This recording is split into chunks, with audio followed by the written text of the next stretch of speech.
Hello everybody, this is Danny from Deep South Homestead. We're out here today after the rain has let up some.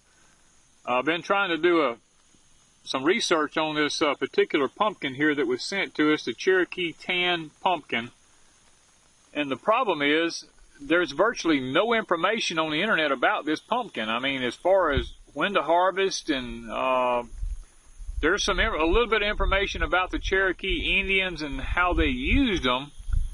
So what we've done is we went to something that's a close relative to it, which is called the Seminole pumpkin, tan pumpkin.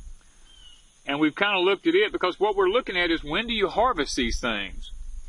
Well, based on the history that we're able to dig up, what little we can find, is when these pumpkins turn from a dark green and start turning some yellowish look to them and a little trindle on it starts dying, you need to get them off of the vine so that the vine will continue to be prolific, because it's possible that in our warm climate that this thing could bear for months and months, even way up into the fall, before the frost actually kills it. So we don't want to stunt the plant back by not harvesting the pumpkins off of it, and truly we don't want to lose our pumpkins either. We're going to go ahead and start harvesting and looking and see if we can figure out some of them is ready. Now we've got some snippers here because it says, what information we're able to find says to cut the stem just as long as you can, because and we've looked, the little trindle's dead. We're gonna go and we're gonna cut it up here close to the plant. We're gonna bring this out and we're gonna look at it here and see. It's kind of got a little bit of dirt on it from the rain, but you know, this is what it looks like. It's not a big pumpkin, but supposedly this particular pumpkin was a lifesaver for the Pilgrims. The information that we've been able to find out about this pumpkin is that the Pilgrims actually wrote a poem about this particular pumpkin. I can't quote it right off the top of my head, but it basically said that if the Indians had not shown them this particular pumpkin here, then when the winters came, they would have died. Because these pumpkins will last up to a year. And through the hard winters, this is the only thing that they had to eat a lot of time. They ate them morning, noon, and night, according to the poem that they wrote. Now, we're going to continue looking through the plant here, and we're going to see if we can find a few more of them in here that might be ready to come off, or we can start getting some of them off of here and bring them in and let them start ripening on up and turning the orange color that they need to. You look up here. Yep, now this one's dead up here. We're going to cut it right next to the vine. Like I said, they're not very big, but according to the information we found out, if the pumpkin is turning colors, then we can harvest it. So I'm going to go ahead and harvest this one. So we've got this one harvested. We got them three. I'm going to go back. We've got one down here. I saw it when I walked around the end. I'm going to go ahead and get it.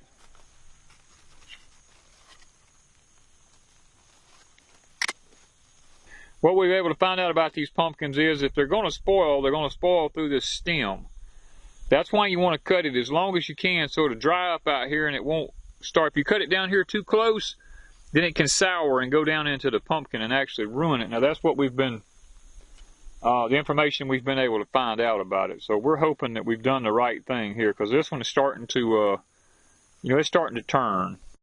Okay, we've got another one here. The little trindle on it right here has died completely. So we're gonna cut this one off down here, close to the plant, so we got a long stem. See there where it was laying on the ground, the rain has beat dirt up all over them. We're going to wash them off. Okay, one of the things we're going to show you all about these Cherokee Tan Pumpkins is how prolific they are. Now we're looking at the root of the plant here. It's just one single plant. This plant takes off and runs up the hugel bed here over 30 feet up yonder. When it got to the okra, I just turned it around and made it start coming back down the top of the hugel bed, just simply because I didn't want it running all up in the okra. So this plant alone is already over 30 feet long. Now I'm going to come down here next to the okra. I'm going to show you one of the things about this Cherokee Tan that we like about it.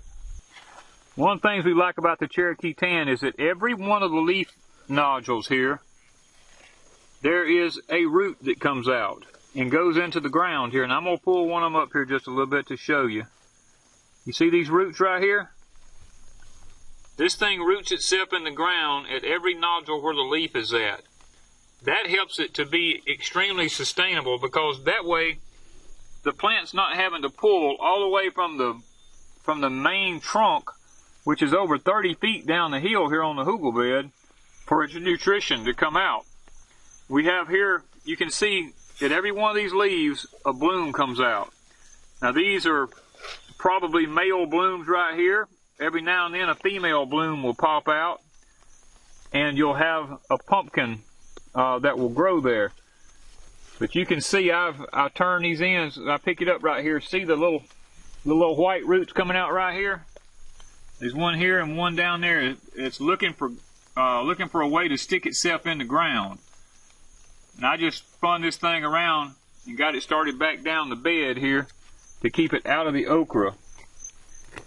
And that's one thing that makes this pumpkin so hardy, is that it roots itself looks to be about every 6 to 8, maybe 10 inches in some spots. It puts roots in the ground, and that makes it really prolific. Now I'm looking here and I see another pumpkin that looks like it may be ready. This will help take some of the strain off of the plant too. And let's look here. Yep, the trundle's dead on this one, so we're going to go ahead. We're going to cut this one right here. See, we got a real long stem on this one. As much rain as we're having, we're wanting to get some of these things off of here in case they decide to rot, because we lost one down here, it rotted, and we don't want to lose any more. We'd rather take them in the house and just let them ripen, and that way maybe we're guaranteed that we won't lose them. Okay guys, we've harvested 6 Cherokee Tan pumpkins off of our vine here. There's several more on there. We're going to leave them because they're not quite what we think might be ready.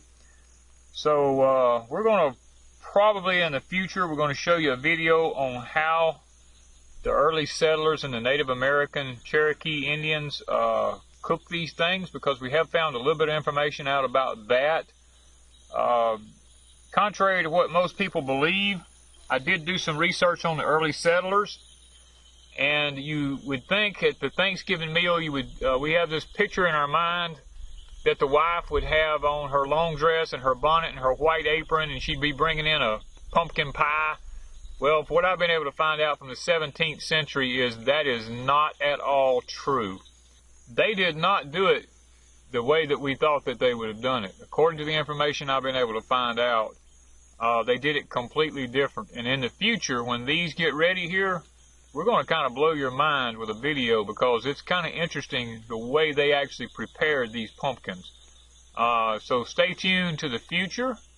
When these things get completely ripe and we're able to do a video, we're going to actually do it the way they done it and see if we can make it work out the way that they say that it worked. And keep your eyes open to Deep South Homestead in the future for a Cherokee Tan cooking video, because when it comes out, I think you will be really shocked at how the early Pilgrims and the Native Americans actually cooked these pumpkins. Thank you from Deep South Homestead.